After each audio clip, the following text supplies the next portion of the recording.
The girl at the fence Tom lived alone, far from the city. He liked silence, farming, and not being bothered. The war had ended years ago, but scars remained. His land sat on the edge of old battle zones, places most people avoided. Tom preferred it that way. He didn't trust aliens. He had seen too much during the war, but that morning, something felt different. As the sun rose, he heard a strange sound, soft and broken. Crying at first, he thought it was an animal, maybe a wounded one. But when he stepped outside with his shotgun, he saw her. A small alien girl sat beside his fence. She was thin, weak, shaking like a leaf in the wind.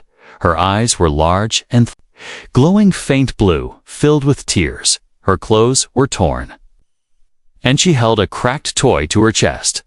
Tom stared at her, heart cold. Memories of war filled his mind, friends lost, comrades burned. But this girl didn't look like a threat. She looked lost. She raised her hand slowly, not speaking at first. Then, in a trembling voice, she whispered, "Please." Hungry. Tom didn't move. He didn't trust it. Could be a trick, could be a trap. He had heard stories alien scouts using kids as bait. But then, the bushes behind her rustled. Tom's grip tightened on the shotgun. From the shadows stepped an alien woman, tall, thin, bruised, her arms held out with no weapons. She was scared, he could see it. But she stood in front of the girl like a shield. Tom didn't lower the gun. He waited, watching her closely. "I don't want trouble," she said, voice soft and tired, her eyes locked on his, pleading but proud. "My daughter hasn't eaten in days," she continued. "I came because you're human and kind." Tom raised an eyebrow, confused. He hadn't been called kind in a long time. The woman took a shaky breath, then dropped to her knees. She placed her hands on the ground. "In surrender, I'll do anything," she said, voice cracking. "I'll stay quiet. I'll clean your house, cook your meals, stay in your bed if you want. Just feed her." The words hit Tom like a hammer, not because of the offer, but because of the desperation behind them. This wasn't a trick. This was survival. The girl had tears running down her cheeks. Still holding the broken toy, her stomach growled loudly. Tom had never felt so still in his life. He looked at them, one starving, the other begging. He thought of his farm big enough to feed 3. He thought of his past full of pain, but not hate. Finally, he lowered the gun. "Get up," he said, voice rough. "I don't need a cook, and I don't want a bed warmer." The woman flinched, then nodded. "But the girl eats," he added. "No tricks, no lies." She nodded again. Still on her knees, Tom turned and walked toward the farmhouse. "Follow me," he said, not looking back. The woman stood and lifted her daughter, who was too weak to walk. She whispered something in her ear, and the girl smiled faintly. They followed the human into the house, past the fence, past the memories, and into something new. But deep in the trees, hidden eyes were watching. Someone had followed them, and Tom's simple life was about to change forever. The rules of the house. Tom didn't say much as they walked into the farmhouse. The alien woman and her daughter followed silently. The wooden floor creaked under their steps. The house smelled like old wood and fresh soil. A single table stood in the center, next to a small kitchen. It wasn't fancy, but it was home. Tom pointed at a chair. "Sit her down," he said. The woman gently placed her daughter in the chair. The girl looked around with wide, curious eyes. Tom opened a cabinet and pulled out a can of soup. He didn't ask if they liked it. This wasn't a restaurant. He poured the soup into a pot and placed it on the stove. The woman stood still, hands folded in front of her. She didn't speak. She just watched her daughter watch the way her eyes followed the smell. Tom noticed her lips trembling. She was holding back tears. "What's your name?" he asked, not looking at her. She hesitated, then said, "My name is Lyra." Tom nodded slowly. And the girl. Sari, she whispered. She's 7 cycles old. Tom placed a steaming bowl of soup in front of the girl. Sari reached for it like it was gold. She didn't speak. Didn't thank, just ate, fast, messy, and quiet. Lyra lowered her head. Ashamed, she's not used to hot food, she said. We've been hiding a long time. Tom finally sat down, across from them. He didn't speak for a moment. Then he said, I have rules. Lyra looked up, nervous. You follow them? You stay, he continued. You break them, you leave. She nodded quickly. Anything? Tom leaned forward, voice calm but firm. 1. Don't lie to me, he said. I hate lies more than war. 2. No stealing. 3. No opening the red door in the barn. Lyra blinked, confused. Tom didn't explain. She only nodded. 4. He said, I don't want your body. Lyra looked down again, hands trembling. You're not here for that, Tom added. You're here because of her, he pointed at Sari, who was still eating. Understood. Yes, Lyra said softly. Thank you. Tom stood up. Picked up the shotgun, leaning near the door. I'll be outside, he said, fixing the fence. Lyra watched him walk out. For a long moment, she didn't breathe. She looked at her daughter, who finally slowed down, wiping her mouth with her sleeve. Is he going to send us away? Sari asked quietly. No, Lyra said, gently brushing her daughter's hair. Not yet. Outside, Tom worked in silence. He kept looking at the forest beyond the field. Something still didn't feel right. Those two. They were too scared. More than just hunger, more than just hiding. He hammered a loose post back into the ground. He'd seen fear before, but this was the fear of someone being hunted.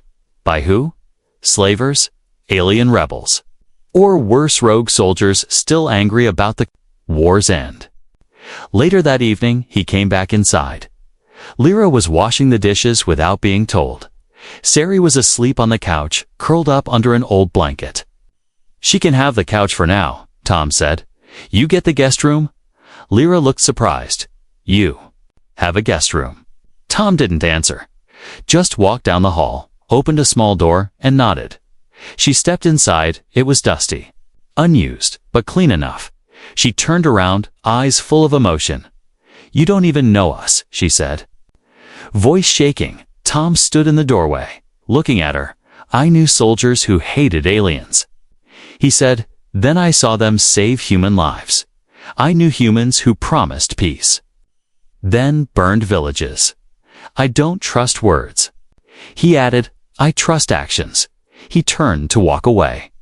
Your girl ate like she hadn't eaten in days, he said over his shoulder. That's all the proof I need. But as he walked back to his room, he didn't know that someone else had entered his land, someone who didn't want peace, someone who had tracked Lyra and Sari for days, and now had found them eyes in the dark tome, didn't sleep well that night. The wind outside howled, brushing dry leaves against the windows. He sat in his old wooden chair, shotgun across his lap. The fire crackled, casting shadows on the walls. He wasn't afraid, but something felt off, ever since Lyra and the girl arrived. The air had changed, not in a bad way, but in a way that said, watch your back. He got up before sunrise, when he stepped outside. The sky was dark blue, not fully awake. The soil was wet with dew, and the barn creaked in the distance. He checked the chicken coop first, then moved to the fence. Nothing broken. Nothing stolen. Still, he could feel it. He was being watched. At the edge of the field stood the tree line, old and deep. The kind of forest people avoided. Tom stared at it for a while, then turned back toward the house. Inside, Lyra was already awake. She was stirring something in a pot porridge, maybe. Sari sat at the table, her small hands holding a cracked spoon. Tom raised an eyebrow. You can cook? He asked. Lyra gave a small nod. My mother taught me. Tom grunted. Good. He sat down and glanced at Sari. She was different today. A little stronger, a little brighter, still quiet, but there was a spark in her eyes. As they ate, Tom asked, "Why were you two really out there?" Lyra froze, then looked down at her bowl. "I told you," she said. "We were hungry." Tom leaned back, arms crossed. "Hungry people don't cross war zones with a child," he said. "You're running from something worse." Lyra stayed. Silent Sari looked up at her mother, confused. Tom didn't push. But he noticed the fear return to Lyra's face. After breakfast, he went back to the barn. As he opened the heavy red door to check tools, a cold wind brushed his neck. The barn was quiet, too quiet. He checked the walls, the roof. Everything seemed fine. But then he saw it, a footprint, not his, not Lyra's, and definitely not Sari's. Too big, too deep, and too fresh. Tom's jaw tightened. He walked back out, eyes scanning the trees. Someone had been on his land. That night, he set up a sensor alarm. By the fence, it was old tech, but still worked if anyone stepped near. It would buzz quietly inside the house. Midnight came fast. Tom was sitting by the window, shotgun loaded again. Lyra walked in, wearing a blanket over her shoulders. "You don't sleep either?" she asked. Tom shook his head. "You feel it too?" Lyra nodded, sat across from him. "There are men," she said finally, "hunters. They work for the Black Circle." Tom's eyes narrowed. He had heard of them: slavers, mercenaries. People who bought and sold anything, even people. Even alien children. They killed Sari's father, Lyra said, voice barely a whisper. He refused to sell her. "We ran for weeks, hiding in ruined towns under collapsed ships." Tom didn't interrupt. Lyra stared at the fire, voice trembling. "They want Sari because of her blood. She's half healer, half Shadow Clan." Tom didn't understand what that meant, but he knew one thing: if those men came here, they'd bring death. Suddenly, the sensor buzzed. Just once, soft and sharp. Tom stood up instantly, grabbing his shotgun. "Stay here," he ordered, but Lyra stood too. "I can fight," she said. Tom looked at her thin arms, her tired eyes, then nodded. They stepped out into the cold night. The moon hung low, casting silver light on the land. Tom moved slowly toward the edge of the field. The sensor's light still blinked. Someone had passed it. Lyra pointed silently. A shadow moved between the trees, fast and low. Then another. Two men, both armed, wearing dark armor with red symbols. Tom raised the shotgun and fired once into the sky. The sound echoed like thunder. The men froze, but only for a second. Then they scattered, disappearing into the trees. Tom cursed under his breath. "They're here," he said, "and they'll be back." Lyra grabbed his arm. "They won't stop," she said. "Not until they take her." Tom looked back. At the house, Sari was standing in the window, holding the cracked toy, eyes wide with fear. This wasn't just his farm anymore. It had become something else. A battlefield. A promise. He swore to himself he wouldn't let them take her. Not now, not ever. Asterisk the promise of fire. The next morning, the wind was quiet, but the fear remained. Tom walked the edge of his land again, his shotgun tight in his hands. He saw more prints in the soil, fresh, wide, and heavy. The mercenaries hadn't left. They were watching, waiting, planning inside. Lyra stood by the window, her eyes following Tom's every step. She didn't blink. Sari sat on the floor with a piece of broken chalk, drawing pictures of stars and fire. Lyra turned to her daughter, voice soft but worried. "We may have to run again." Sari didn't look up. Her fingers traced strange symbols ones Tom had never seen before. When he returned, Tom threw his jacket on the chair. "We need to talk," he said. Lyra nodded, walking to the kitchen table. "They want the girl," Tom said. "And they'll come in numbers next time. I have traps, weapons, some training, but I can't fight a war alone." Lyra looked at him, calm and certain. "You won't have to." She walked to the corner of the room and pulled something from her bag. It was a small metal orb, glowing faint blue. She placed it on the table and pressed her finger to it. The orb hummed, then projected a symbol, a double star wrapped in roots. "This is her birthmark," Lyra said, pointing to Sari. "She carries the blood of 2 ancient clans. One gives her the ability to heal the other. Can control flame?" Tom raised an eyebrow. "She doesn't look dangerous." "She's not yet," Lyra said.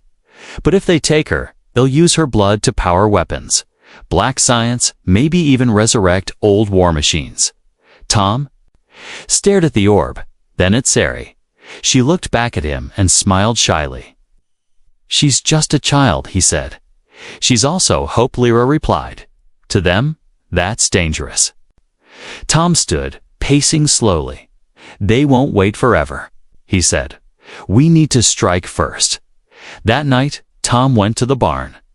He uncovered crates he hadn't touched in years-old gear from his soldier days: grenades, metal traps, energy ropes, and one old plasma charge. He set them carefully around the house and near the trees. Every inch of land became a trap, a message: not here. Not today. Meanwhile, Lyra took Sari behind the barn. She drew symbols into the dirt and whispered old words. Sari's hands glowed faint red, sparks dancing across her palms. "You must not be afraid," Lyra told her. "Even if they come close, even if they scream, you stay strong." Sari nodded, but her eyes were wide with fear. Tom watched from the window. He didn't understand alien magic, but he understood war and this girl. She was no longer just a child. She was becoming something else. At midnight, the sensors buzzed again, but this time, Mitt was louder. Faster. They were coming. Tom jumped up, shotgun in hand. Lyra was already at the door, a blade hidden in her belt. "Sari stays in the cellar," Tom said. Lyra nodded and rushed the girl below, locking the hatch behind her. Then they waited. The front yard was silent till a flare flew into the sky. It exploded in red light, revealing 5 men in black armor. Tom didn't hesitate. He fired. The first mercenary dropped with a shout, his armor sparking. The others split and moved fast. Tom ducked as bullets slammed into the porch wall. He rolled and tossed a grenade toward the field. Boom! Dust, light, and screams. Lyra jumped out from behind the well and struck a man with her blade fast and deadly. She fought like someone who had nothing left to lose. Tom reloaded and pushed forward. Another man charged, but stepped into one of the buried traps. A sharp spike shot up and pierced his leg. He went down hard, screaming to left, but one of them was different, bigger, stronger, with red lights glowing from his helmet. He aimed a strange weapon at the barn and fired. The blast shook the walls, fire ripping across the wood. Tom yelled, "Lyra, fall back!" But the big mercenary kept coming. Lyra stood her ground until the cellar hatch burst open. Sari stood there, her eyes glowing, her small hands burning bright red. The fire didn't touch her, it danced around her. The mercenaries froze. What is that?" One of them shouted. Tom didn't answer. He just stepped aside. Sari raised her hands slowly. The fire rose with her. It didn't roar, it hummed, like a song only the stars could hear. Then, with one motion, she sent the fire out fast, wide. Controlled, it didn't kill, it pushed. The 2 remaining mercenaries were thrown back like toys. Armor burning, weapons lost. They crawled into the forest and vanished. Silence returned. Tom stared at the girl, amazed. Lyra walked to her, picked her up, and held her close. "She didn't mean to hurt them," she said softly. "I know," Tom replied, his voice shaking. "But now I understand why they want her." He looked at the burned field, the broken bodies, then at the small girl with fire in her blood.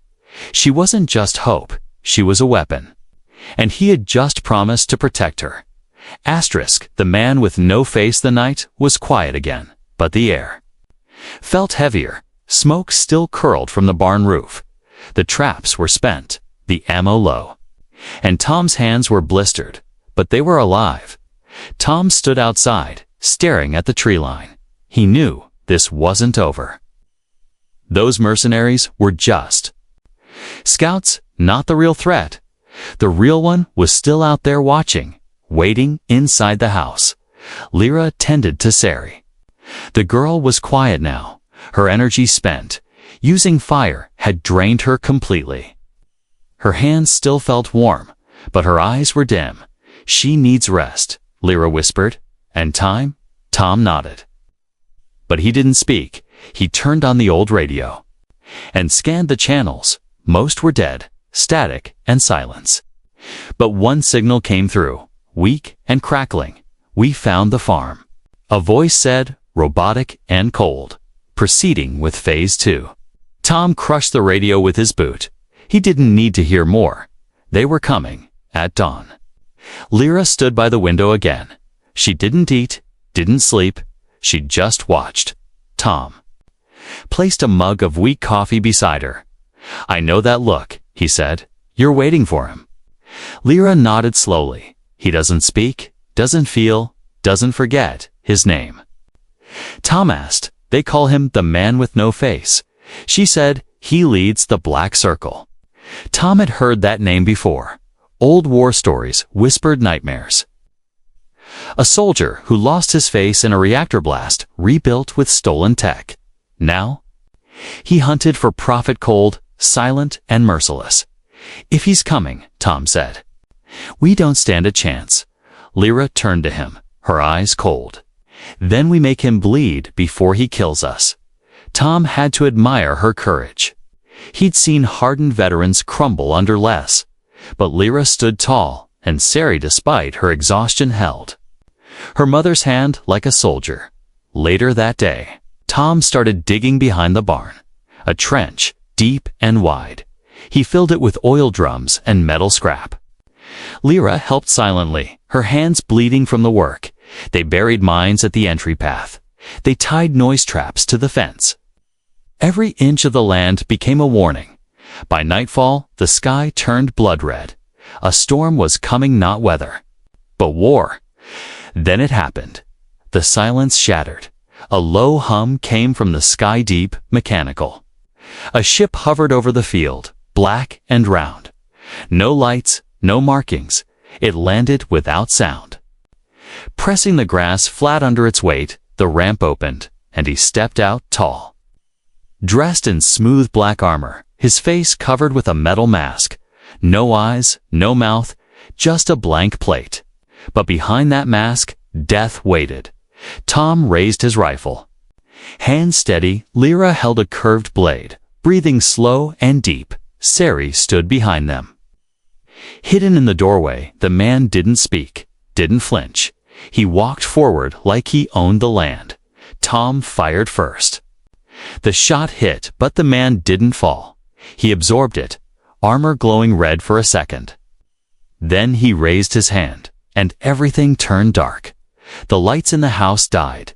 The air grew heavy, thick with static. Tom couldn't hear his own thoughts. Then, without warning, the man moved fast, like a shadow. He struck Tom across the chest, sending him flying into the dirt. Lyra attacked next, her blade cutting through the air, but he blocked it with one hand and pushed her down with the other. He walked toward the house. Toward the girl, Sari stood trembling, but her hands began to glow again.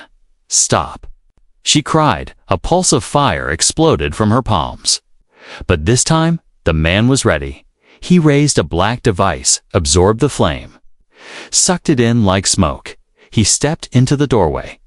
Then finally, he spoke, his voice robotic, hollow. You are not a weapon, he said. You are fuel. Tom, coughing on the ground, reached for his last grenade. He pulled the pin and rolled it toward the house.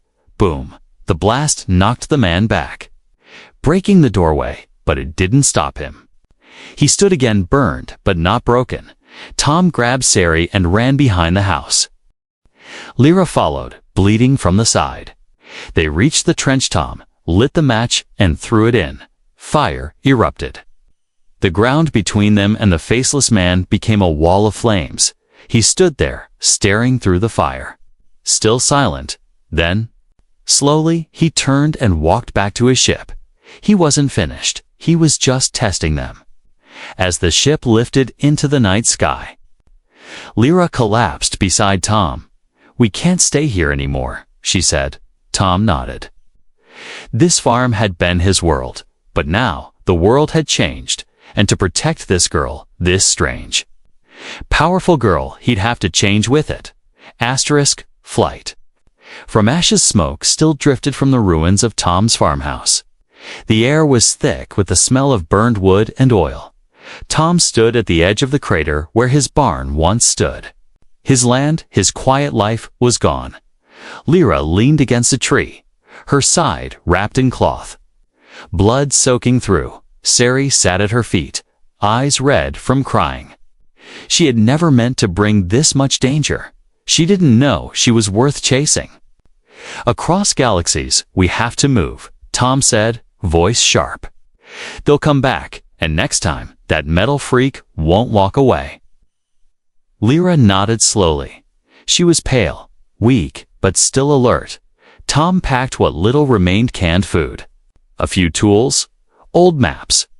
He tied everything to a cart and hitched it to the old solar bike hidden beneath a tarp. It sputtered to life with a cough of dust and sparks. Not fast, but enough to take them far. By dawn, they were already miles into the northern hills. The land was wild and rocky. Tall cliffs, silent caves, twisted trees with silver leaves. No one came out here, not anymore.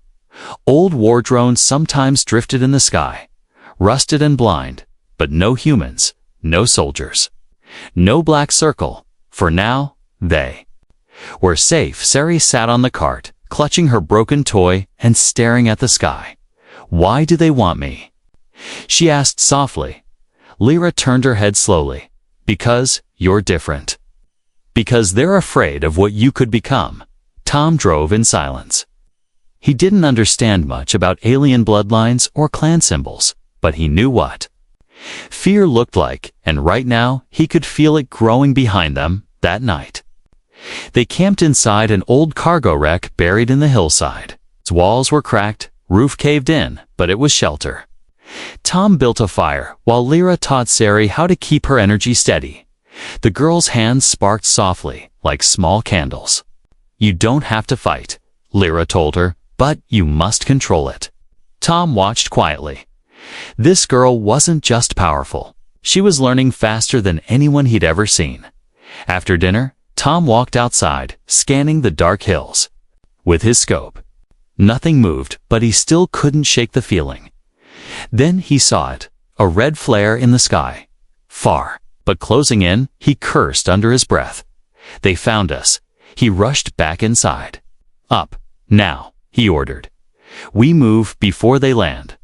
Lyra grabbed her pack. Sari jumped into Tom's arms. The solar bike roared again, and they tore through the rocks under moonlight. Behind them, a sleek black ship dropped from the clouds. Its lights flickered red, scanning the ground like angry eyes. Tom pushed the engine harder, but they were running out of road. Up ahead, cliffs, sharp and steep, no way through. Tom muttered, but then Lyra pointed. "There," she said. "Old mining tunnel." They swerved hard and entered the narrow path just as the ship fired. Rocks exploded behind them, dust choking the air. But the tunnel held, for now. They were hidden inside. It was cold and dark. Tom slowed the bike to a crawl. Lyra walked beside it, one hand on Sari's back. The girl was silent, her light gone. She was scared, truly scared. "I can't keep running," Tom said. Lyra looked at him, tired eyes heavy. "Then we stop," she whispered, "but not like this." She pulled out the metal orb, again the same one that showed Sari's symbol. But this time, she pressed a different part. It unfolded into a small projector. A map appeared, glowing in the air. "This," she said, pointing, "is where the last healer sanctum is." Tom studied it. It was far deeper into the wild zones. No roads, no signals, just wilderness and danger. "They won't expect us to go that way," Lyra said, "but it's where Sari can be safe, where her kind will protect her." Tom nodded slowly. He hated the idea of more running, but this time it had a goal, a final place, a final hope. They camped deep inside the tunnel that night. Tom sat near the wall, shotgun across his lap. Sari slept beside her mother, curled into a blanket. For the first time in days, the girl whispered something in her sleep. "Daddy, protect me." Lyra's eyes filled with tears. Tom didn't speak, but he tightened his grip on the shotgun. Outside, the ship hovered near the tunnel entrance, scanning, waiting, and inside the dark, Tom made a silent promise. They'll never touch her. Again, where the light lifts the tunnel opened into a valley unlike anything Tom had ever seen. The sky above was soft blue, filled with floating crystals that sparkled like stars. Tall trees with golden bark stretched high, their roots glowing in the ground. A quiet breeze moved through the grass, whispering like an old song, "This place." Lyra whispered, "This is it, the sanctum." Tom stepped forward slowly. It didn't feel like any battlefield. It felt alive, like the land itself was. Watching Sari walked ahead, her small feet touching glowing moss. She looked stronger now, her steps steady, her eyes bright again, even after all they'd run from. Something here made her feel safe. Lyra placed her hand on a stone covered in glowing runes. It lit up with a soft hum, and the ground shook slightly. From the trees, figures emerged tall, dressed in white robes, faces calm and wise. They didn't carry weapons, but Tom could feel their power. They looked at Sari not with fear, but with hope. "She carries the fire," one of them said. "She carries the last light." They led the group into a hidden structure beneath the hill. It wasn't a temple, it was a shelter, ancient and quiet. Inside, walls pulsed with energy. Soft and blue, Sari sat in the center while Lyra and Tom watched from the side. The elders spoke gently to her, guiding her hands, her breath, her mind. Flames danced around her fingertips, but this time they didn't lash out. They spun like rings. Gentle and beautiful. Tom couldn't look away. "She's in control now," Lyra whispered. "She's becoming what she was meant to be." Tom nodded slowly, but deep inside, he knew this peace wouldn't last, because evil doesn't sleep. And somewhere above the clouds, it was still hunting, far. Above the valley, the man with no face stood aboard his ship. He had tracked the signal, followed the burned land and broken machines. Now he stared down at the valley, a place even his soldiers feared. But he did not fear. He did not feel. He only completed the mission. He raised his hand, and black drones flew out from the ship, fast, silent, deadly. They descended like a swarm of shadows inside the sanctum. The walls pulsed red. Warning. Tom grabbed his gun. "They found us," he said. Lyra drew her blade, her face calm. "We don't run this time." She said, "No." Tom agreed. "We." And this, Sari stood up on her own. The fire around her had changed. It wasn't wild anymore. It was shaped like wings, light flowing through her veins. "I'm ready," she said softly. The drones struck first, blasting the trees and tearing into the earth. But the forest fought back. Roots wrapped around machines, pulling them in too. The ground flames lit the sky as Tom fired from the rocks. Lyra moved through the smoke like a shadow, striking and vanishing. But then he came. The man with no face dropped into the valley like a hammer. The ground cracked under his boots. He walked through fire like it wasn't there. And this time, he spoke only one word. "Enough." With a wave of his hand, he froze the flames. With the second wave, he knocked Tom back with a blast of energy. Lyra charged at him, but he caught her mid-strike and threw her aside. She didn't move. No. Sari screamed. The fire around her exploded, not in rage, but in light. It rose above her like a tower, shining bright enough to blind. The man with no face raised his weapon, but it melted in his hand. Sari stepped forward, her voice calm and clear. You don't get to hurt people anymore. She raised both hands, and the valley itself lit up. Every tree, every root, every stone pulsed with her power. The sky opened, and the light came down like a waterfall.